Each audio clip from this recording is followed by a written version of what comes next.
नमस्कार दोस्तों, स्वागत है आपका हमारे YouTube चैनल जीके ट्रैकर पे। देखिए फ्रेंड, आज की वीडियो में हम बात करेंगे जो हमारी दो सीरीज़ हैं। एक हमारी उत्तराखंड एडवांस्ड एमसीक्यू सीरीज़, जिसमें हम उत्तराखंड के ऐसे क्वेश्चंस को कवर करते थे जो आपके लिए थोड़े से अलग टाइप के हैं, या जो सिंपल क्वेश्चन हैं उनको नए पैटर्न के अनुसार डिटेल में यहाँ पे कवर करते थे। और एक हमारी सीरीज थी उत्तराखंड कल्चर एमसीक्यूज, जिसमें हम उत्तराखंड के जो सांस्कृतिक तत्व हैं विशेष रूप से उनके ऊपर फोकस करके एमसीक्यू कवर करते थे। अब हम इन दोनों का ही एक मिक्स सीरीज यहाँ पे कवर करेंगे, दोनों को ही कंबाइन करके हमारी एमसीक्यू की क्लासेस यहाँ पर आएंगी, जिसमें आपको एडवांस्ड एमसीक्यू भी देखने को मिलेंगे, जिसके अंतर्गत हम सबसे पहले जो बीएस नेगी एमसीक्यू वाली पुस्तक है उसमें से सिलेक्टेड क्वेश्चंस को कवर करेंगे। उसके साथ साथ सांस्कृतिक तत्वों के जो क्वेश्चंस हैं वो भी आपको ज़्यादा इस क्लास में देखने को मिलेंगे। अगर आपने हमारी इससे पहले की क्लासेस को नहीं देखा है तो प्लेलिस्ट से आप उनको देख सकते हैं। तो चलिए दोस्तों, आज की वीडियो को शुरू करते हैं। कल्चर एमसीक्यूज की हमारी 6 क्लासेस हो चुकी हैं और एडवांस्ड एमसीक्यू की हमारी 28 क्लासेस हो चुकी हैं, उनको आप प्लेलिस्ट से देख सकते हैं। तो चलिए आज की वीडियो को स्टार्ट करते हैं। आज का हमारा पहला सवाल है, निम्न मंदिरों में से फाशना शैली में निर्मित मंदिर कौन से हैं? फाशना शैली के बने हुए मंदिर को लेकर सवाल पेपर में आ चुका है। इसमें जो जागेश्वर मंदिर समूह में बालेश्वर मंदिर है, केदार मंदिर है, लकुलिश मंदिर है, ये सभी के सभी मंदिर फाशना शैली में बने हुए हैं। फाशना शैली बेसिकली इस प्रकार की होती है कि इसमें आपको मंदिर के शिखर पर एक त्रिभुज जो पिरामिड होता है, पिरामिड के आकार का, यानी जैसे पिरामिड में सीढ़ियां बनी होती हैं, एक ऐसा आकार आपको देखने को मिलता है। ठीक है, यानी ऐसा प्रतीत होता है जैसे मंदिर के सबसे ऊपर एक पिरामिड रखा हुआ है। फाशना शैली के प्रमुख मंदिरों में जागेश्वर मंदिर समूह के ये 3 मंदिर, इसके अलावा जो प्रसिद्ध सूर्य मंदिर है हमारा पलेठी का सूर्य मंदिर, ये भी फाशना मंदिर शैली में आता है। ठीक है, इसके अलावा अल्मोड़ा के सिमल्टी ग्राम में एक मंदिर है कपिलेश्वर मंदिर, ये भी किस शैली में बना हुआ है? फाशना शिखर शैली में बना हुआ है। ठीक है, तो इन मंदिरों के आपने नाम याद रखने हैं। जागेश्वर मंदिर समूह के बालेश्वर मंदिर, केदार मंदिर, लकुलिश मंदिर, इसके अलावा अल्मोड़ा का सिमल्टी ग्राम में जो कपिलेश्वर मंदिर है, इसके अलावा पलेठी का सूर्य मंदिर है, ये सब किसके उदाहरण हैं? फाशना मंदिर शैली के उदाहरण हैं। ठीक है, नागर शैली से ही मिलती जुलती होती है, बस इसमें आपको एक ऐसा प्रतीत होता है कि मंदिर के शिखर पर कलश की जगह पर क्या है कि पिरामिड जैसा आकार वहां पर बना है, फिर उसके ऊपर कलश है। ठीक है, उत्तराखंड उच्च न्यायालय भवन का निर्माण किस शैली में हुआ है? जो उत्तराखंड का हाईकोर्ट है यह किस शैली में बना हुआ है? यह आपके गौथिक शैली में बना हुआ है। ऑप्शन बी सही आंसर होगा। हाईकोर्ट को लेकर बहुत बार पेपर में सवाल आए हैं, सभी फैक्ट्स को यहाँ पे रिवाइज करते हुए चलें। हाईकोर्ट की स्थापना कब हुई थी? हाईकोर्ट 9 नवंबर सन 2000 में बना था, राज्य बनने के साथ ही। ठीक है, जो यह हाईकोर्ट है यह देश का कौन से नंबर का हाईकोर्ट माना गया है? इसे अब 18वां नंबर का हाईकोर्ट माना जाता है। शुरुआत में जो पुरानी वाली परीक्षा वाणी है उसमें 20 आपको दिया गया था कि ये क्रम में 20वां हाईकोर्ट है, लेकिन अब आपने नया डेटा याद करना है 18वां। ठीक है, उत्तराखंड का हाईकोर्ट कहां पर स्थित है? ये नैनीताल में स्थित है। वर्तमान में कितने जजेस यहां पर उनके पद हैं? तो टोटल 11 जजेस वर्तमान में यहां पे हो सकते हैं। उत्तराखंड हाईकोर्ट का भवन किसने बनवाया था?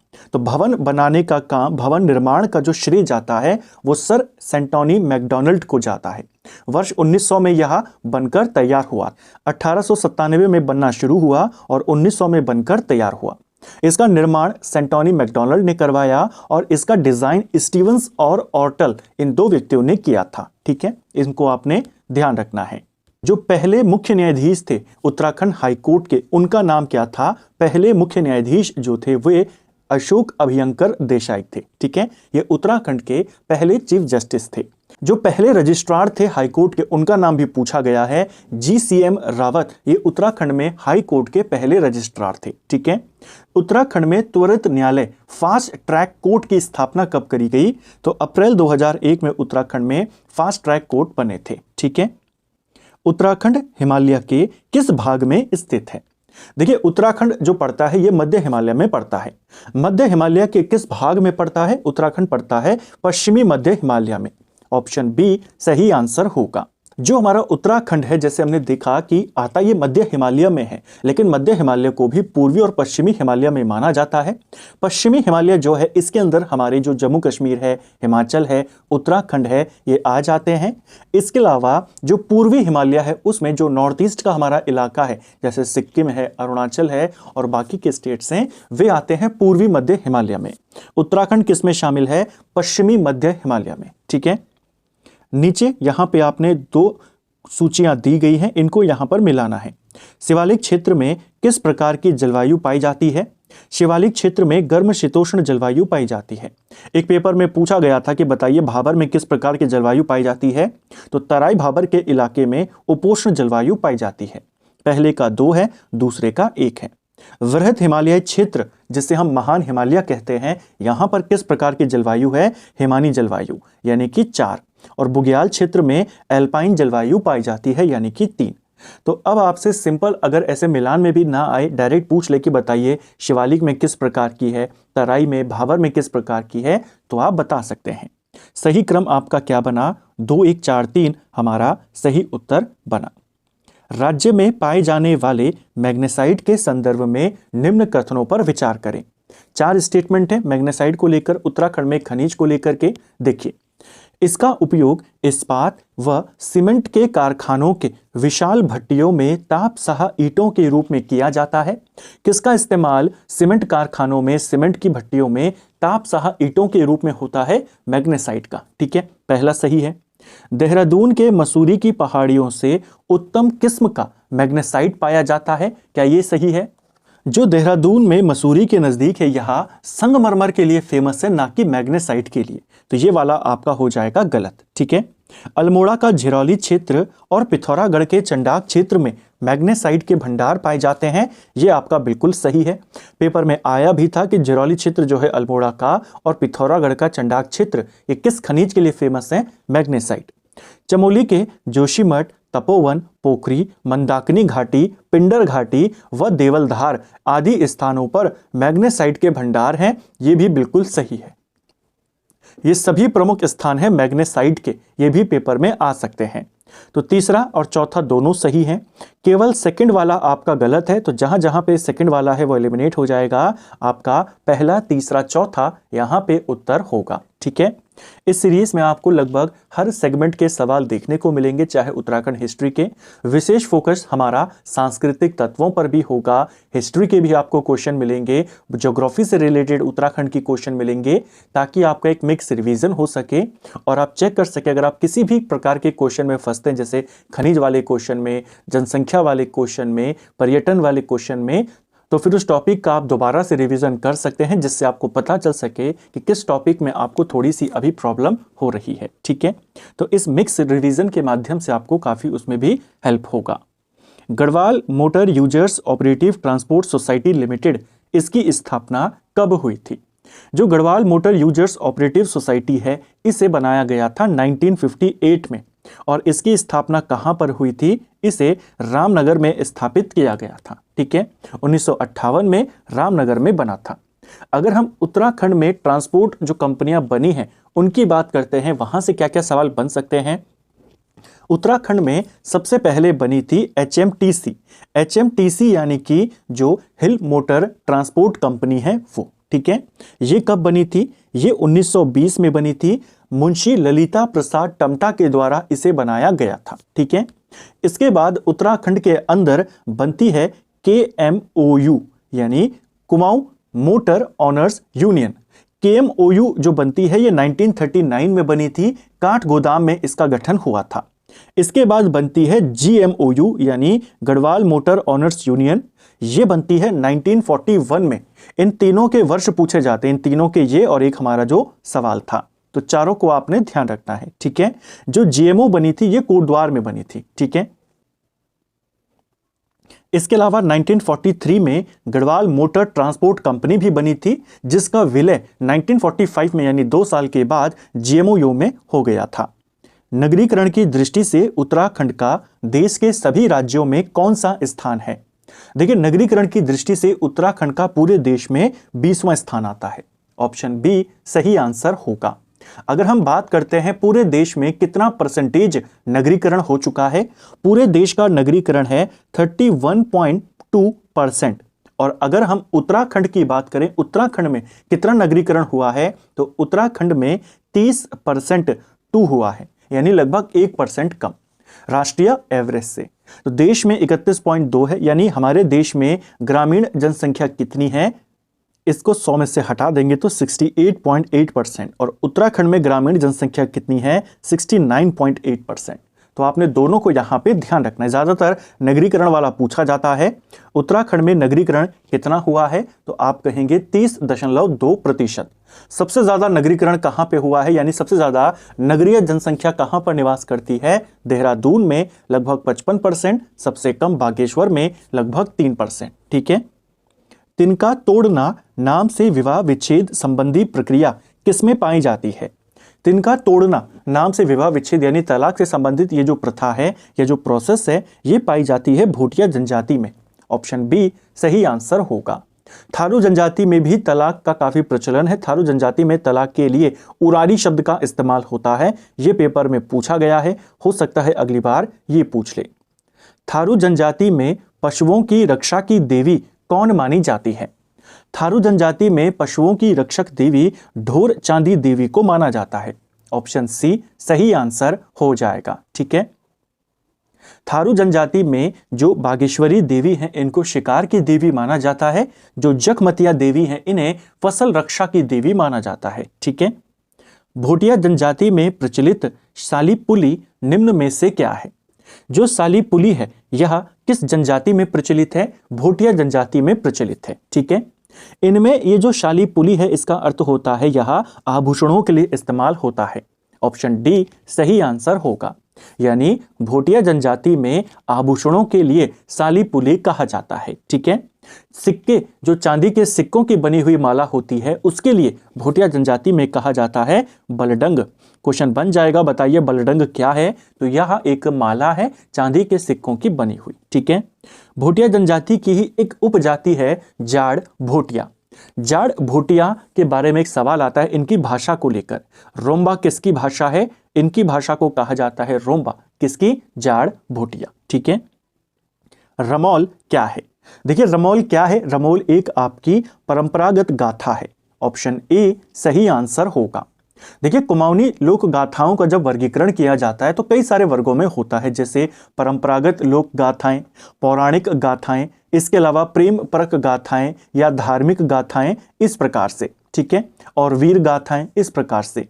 तो जो परंपरागत गाथाएं होती हैं, इसके अंतर्गत मुख्य रूप से दो गाथाएं कुमाऊं के अंदर या पूरे उत्तराखंड में चलती हैं। खासकर कुमाऊं में एक चलती है राजूला मालूशाही की और एक चलती है रमौल की। ठीक है। कुमाऊं और गढ़वाल में मुख्य रूप से ये चलती है। रमौल क्या है? परंपरागत गाथा।